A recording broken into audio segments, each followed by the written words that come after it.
오늘의 사연 지금 바로 시작해 볼게요. 제가 대딩 시절 이야기입니다.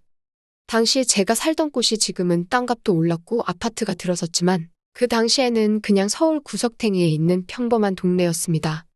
저희 집은 근처에 대학교가 있었고 한옥 모양 단독주택이라서 동네에서 그 한옥집 하면 다 알 정도로 유명한 집이었습니다. 그 시기에 그 근처에 사셨던 분들은 제가 누구인지 짐작하신 분들도 있겠네요. 어머니가 또 홀어머니셨어서 한옥집 아주머니 하면 동네에서 모르는 사람이 없었거든요. 아무튼 저는 그 한옥집 첫째로 동네에서 유명한 사고뭉치였습니다. 대학도 다니다가 휴학을 했고 군대 다녀온 뒤로부터는 그냥 집에서 노는 게 일이었습니다. 그러다 어머니께서 보다 못했는지 저를 미국에 있는 삼촌한테 보내버렸고 어쩌다 보니 거기서 대학교를 다니게 되었습니다. 정신 차리고 공부하려고 했지만 솔직히 영어 한마디도 못하는데 미국 생활이 얼마나 수월했겠습니까? 결국 거기에서 만난 한국인 유학생들하고 사고만 더 잔뜩 치고 다니다가 결국 학교에서 쫓겨나게 되었습니다. 미국은 학생들이 가망이 없다 싶으면 아예 내쫓아버리더라고요. 그래서 결국 3년 만에 그렇다 할 졸업장 하나 가져오지 못하고 귀국하게 되었습니다. 집에 들어가면 그래도 3년 만에 보는 아들인데 반갑다고, 보고 싶었다고 좋아하실까? 아니면 정말 어디 뭐 똑바로 할 줄 아는 거 하나 없다고. 그나마도 비싼 돈 들여 유학 보내놨더니 학교 잘려서 돌아왔냐고 욕먹고 두드려 맞을까? 이런저런 생각이 들어서 집에는 들어가지도 못하고 여행 가방 하나 들고 집 근처 전봇대 근처에 숨어서 들어갈까 말까 고민을 하던 차였습니다. 그러면서 시간을 보내고 있는데 골목 어귀에서 여자들이 까르르 떠드는 소리가 들리더군요. 그 와중에도 여자 좋아하던 버릇은 못 고친 건지 여자들 웃음소리가 들리니 고개가 절로 그쪽으로 돌아가더라고요. 딱 봐도 근처에 있던 대학교를 다니는 여대생들로 보이는 무리였습니다. 그 중에서도 단연 돋보이는 미모를 가지고 키도 가장 커서 모델 같아 보이는 여자와 눈을 딱 마주치게 되었어요.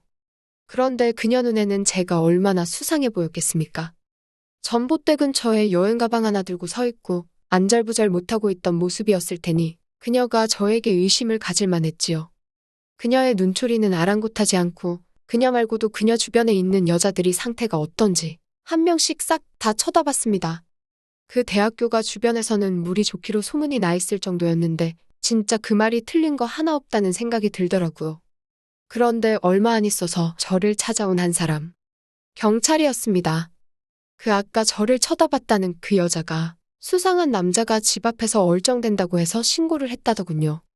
이대로 가다간 체포되겠다 싶어서 그게 아니라고 이 집이 우리 집이라고 자초지종을 설명했어요. 나 이 집 아들이라고 이야기하니 경찰이 처음에는 안 믿어서 결국 현관문 초인종을 눌렀지만 어머니는 일 나가서 집에 안 계시던 상황이었고 저는 결국 경찰서에 끌려가게 되었습니다. 그래도 어머니가 동네에서 유명한 분이시다 보니 제가 경찰서 가서 겨우 설명을 해서 어머니가 결국 저를 데리러 왔습니다. 그리고 미국에서 학교 잘리게 되었다는 그런 자초지종을 듣고 거기서부터 집까지 오는데 정말 신이 나게 두드려 맞았네요. 집에 가서도 엄청나게 혼났습니다. 그 여자들은 전부 다 저희 집에 살고 있던 사람들이었고 자초지종을 듣자 하니 어머니가 제 학비 보내는데 혼자 일하시는 거로는 돈도 택도 없는 상황이라 어차피 집이 큰데 빈방으로 놀리느니 근처 대학생들한테 싸게 하숙이나 주기로 했다는 겁니다. 처음에는 어머니도 집에 남자가 있는 게 낫겠다 싶어서 남학생 위주로 받았는데 어머니 혼자서는 감당도 안 되고 그래서 여대생들로 바꿔 받게 되었다고 하더라고요. 심지어 제가 쓰던 방까지 이미 그중 한 명이 차지한 상황이라서 저는 다락방 신세를 지게 되었습니다. 여자들은 난데없이 남자가 같이 살게 되어서 불편해했던 것 같은데 이 집 아들인데 내쫓을 수도 없는 상황이란 걸 이해해줬는지 방세 몇 달치 깎아주기로 하고 그렇게 합의를 봤습니다. 저를 경찰에 신고했을 것 같은 그 예쁜 여자가 특히 저를 많이 불편해했습니다. 괜히 재발저리는 게 있어서 그런가? 싶더라고요. 저도 그 여자가 마음에 안 들었는데 그 여자는 심지어 제가 쓰던 방까지 쓰고 있었으니 더욱 더 마음에 안 들었습니다. 아무튼 그녀들 전부 학교가 있는 시간에 제가 집에 남아있는 걸 불편하다고 해서 낮 동안에는 어머니 식당 일을 돕고 밤에는 최대한 다락방에서 밖에 나오지 않는 생활을 이어가게 되었습니다. 아무리 못난 아들이고 얹혀 살고 있다지만 내가 평생을 자라온 내 집인데 내가 이런 대우받는 게 맞나 하는 생각이 들었네요. 이 속사정을 모르는 제 친구놈들은 어떻게 여대생 5명이랑 한 집에 살게 되었냐면서 저보고 운도 좋은 놈이라고 하더라고요. 그 상황만 이야기를 들으면 운 좋은 놈이라고 할 수 있겠지만 실상은 그렇지 않다고 말해줬습니다. 그런데 친구들이 그게 아니라는 거예요. 남자랑 여자가 왜 따로 만들어져 있겠냐고. 결국 한 공간에 살부딪히며 오래 지내게 되면 싫어도 정분이 날 수밖에 없다고 하면서 전부 제가 하기 달렸다고 하는 겁니다. 지들이 저였다면 하루에 한 명씩 하고 주말에는 쉬는 걸로 해서 5명 여자를 동시에 만나겠다 뭐 이런 헛소리를 하고 있더라고요. 처음에는 이 자식들이 뭣도 모르고 남의 일이니까 그런다 했습니다. 그런데 저도 사실 노는 데는 일가견이 있던 사람이고 여대생이라고 해봐야 무슨 박사 준비하는 학구열 넘치는 타입도 아니고 평범한 대학교 다니는 학생들이었는데 제가 만나오던 여자들과 별반 다를 게 없었죠. 거기에 매일 반복되는 하루에 지쳐있는지 새로운 자극이 필요한 듯 보이더군요. 제가 일부러 멀리까지 가서 미국에서 유학하던 시절에 마시던 술 같은 걸 공수해왔습니다. 그때는 데킬라가 유행이어서 레몬도 사놓고 소금도 사놓고 해서 일부러 여자들 다 학교 끝나고 와서 저녁 먹는다고 부엌에 모이고 그럴 때를 노려서 그녀들 앞에서 데킬라나 한 잔 마셔야겠다 하고 어떻게 마시는지 보여줬지요. 손등에 소금을 좀 털어놓고 술 한 잔 마시고 소금 먹고 잘라놓은 레몬 먹고 여자들이 그 모습을 신기하게 보더라고요. 그러니 여자들이 자기도 한번 마셔봐도 되냐고 자기도 마셔보겠다고 하면서 저한테 친한 척을 하더라고요. 그때부터 밤에 어머니 주무시면 몰래 그녀들하고 술도 마시고 친해지게 되었습니다. 생각을 조금만 바꾸니 어디 멀리까지 안 가도 이렇게 예쁜 여자들이 한 지붕 아래 사는데 친구들 말대로 제가 무슨 복을 받은 건가 싶더라고요. 저에 대한 경계심이 조금 흐려지고 나니 의자가 뻑뻑하다, 서랍이 잘 안 열린다 하면서 사소한 것도 저보고 해달라고 하면서 저를 방으로 끌어들이니 친구들 말대로 하루에 한 명씩 돌아가면서 하고 주말엔 쉴 수 있겠다 하는 생각도 들었습니다. 애인이 동시에 4명이 생긴 것 같았어요. 그중 도무지 가까워질 수 없는 사람이 있었으니 그게 바로 그 중에서도 단연 가장 예쁘고 도도한 저를 경찰에 신고해버렸던 그녀였습니다. 사실 아쉬울 건 없었어요. 굳이 그녀가 아니더라도 다른 사람하고 이틀을 하면 되는 거 아닌가 싶었고 남은 4명도 그녀에 비해서 조금 덜 예쁘다 뿐이지 어디 가서 미모가 빠지는 사람들은 아니었거든요. 그런데 제가 그녀들하고 이렇게 번갈아 가면서 놀아나고 있는 가운데 그녀는 저를 마치 쓰레기 보듯이 콧방귀를 뀌는 모습을 보니까 그때부터는 오기가 생기기 시작했습니다.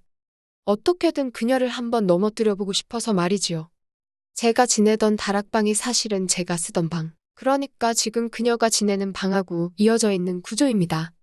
계단 출입구가 지금은 어머니 방 쪽으로 새로 나 있긴 하지만 하숙집으로 개조하는 과정에서 방 하나 더 어떻게 해보겠다고 억지로 개조를 하셨던 겁니다. 그런데 누가 같은 돈 내고 여름엔 덥고 습하고 겨울엔 추운 다락에서 지내고 싶어 하겠습니까? 그래서 그냥 창고처럼 쓰고 있다가 제가 거기서 지내게 된 거지요. 그녀 쪽에서 통하는 문은 다락방 안쪽에서 막아놓기는 했지만 대충 경첩을 걸어놓은 거라서 쉽게 뜯어낼 수 있었습니다. 낮은 계단을 통해 그녀 방 쪽으로 나 있는 문을 여니 그 문과 계단 쪽을 해서 그녀가 옷장처럼 쓰고 있더군요. 조심조심 지나와서 그녀의 방 안에 들어갔습니다. 적을 알고 나를 알자는 생각이었지요. 그녀에 대해 제가 조금 더 잘 알게 된다면 그녀를 더 쉽게 꼬셔낼 수 있지 않겠나 하는 생각이었습니다. 제 방의 흔적은 그대로인데 제가 쓰던 책상과 침대도 그대로인데 방 안에 있는 소품들의 종류나 위치만 살짝 바꿔도 남자 방에서 여자 방이 되는 건 순식간이더군요.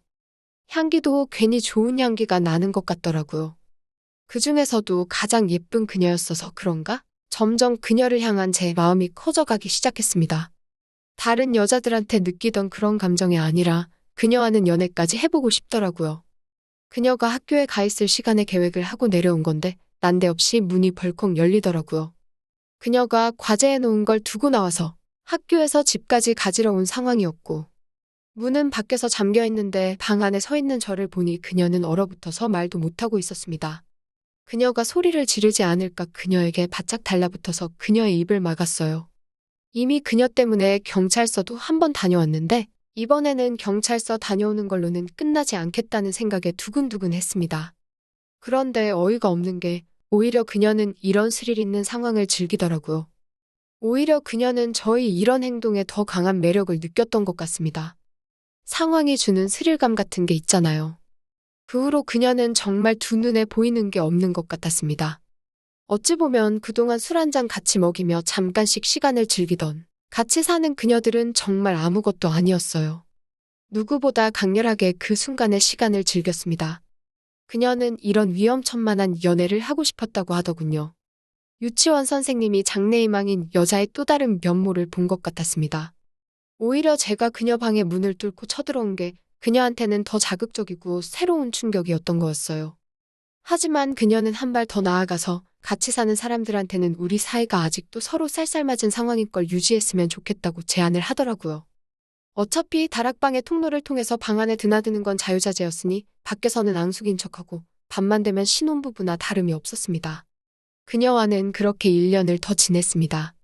그녀가 학교를 졸업하게 되면서 하숙집을 떠나게 되었는데 그때서야 그녀는 그동안 숨겨왔던 마음을 고백해왔어요.